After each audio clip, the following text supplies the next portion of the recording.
Hello everyone, আসসালামু আলাইকুম। আমার অনিক আফ্রিদি কুকিং চ্যানেলে আপনাদেরকে স্বাগত। আজকে আমি আবারও চলে আসলাম আপনাদের মাঝে মুরগির মাংসের আচার রেসিপি নিয়ে। আমার মুরগির মাংসের আচারটা দেখতে যতটা সুন্দর হয়েছে, খেতেও অনেক স্বাদ। শুরু করা যাক।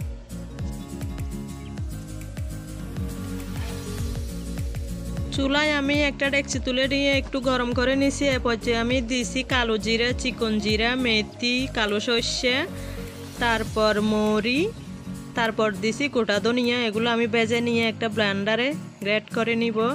আমি এখানে নিছি 1 কিলো পরিমাণ মুরগির মাংস হাড় ছাড়া। এখানে দিছি মাংসের মশলা, আর একটু দিছি ম্যাগি মশলা, আর একটু ধনিয়া গুঁড়ো। এখন দিচ্ছি একটু করে হলুদ, আর এখন দিচ্ছি একটু লাল মরিচের গুঁড়ো, একটু স্বাদ মতো লবণ দিয়ে আর একটু সরষের তেল দিয়ে মেখে নিয়ে আমি চুলায় তুলে দিছি। মাংসগুলো সিদ্ধ করে নিব। এই পর্যায়ে আমার মাংসগুলো সিদ্ধ হয়ে গেছে। এখন আমি পর্যাপ্ত পরিমাণ সরিষার তেল দিয়ে 10-12টা রসুনের কোয়া দিয়ে একটা গোটা পাঁচফোড়ন মশলার প্যাকেট দিছি। এই পর্যায়ে আমি মাংসগুলো ঢেলে দিচ্ছি। মাংসগুলো আমার একদম লাল হয়ে ভাজা হয়ে গেছে। এখন আমি 10-12টা শুকনো লাল মরিচ দিছি।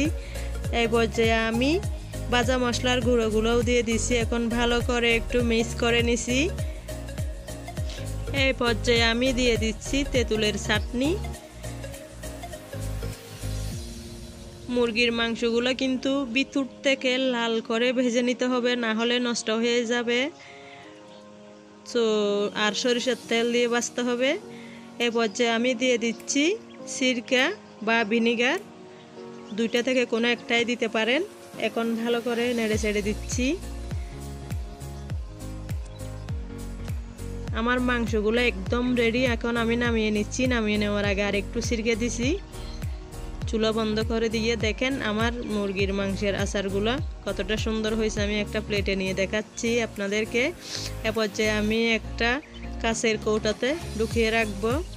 কাঁচের কৌটাতে রেখে আমি 6 মাস পর্যন্ত রাখবো। মাঝখানে কয়েকদিন পর একটু করে রোদে দিতে হবে। মাশাআল্লাহ, দেখতে যতটা সুন্দর হয়েছে আমার মুরগির মাংসের আচারটা, খেতেও ততটা স্বাদ হয়েছে। ভাতের মধ্যে একটু করে দিলে খাওয়া যাবে। তো আপনাদের কাছে একটাই রিকোয়েস্ট, আমার মুরগির মাংসের আচারের রেসিপিটা যদি আপনাদের কাছে ভালো লাগে থাকে একটা লাইক, কমেন্ট, শেয়ার করবেন।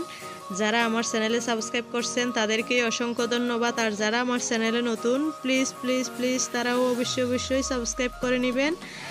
আজ এই পর্যন্ত। আবারও দেখা হবে আপনাদের সাথে অন্য কোনো নতুন রেসিপি নিয়ে।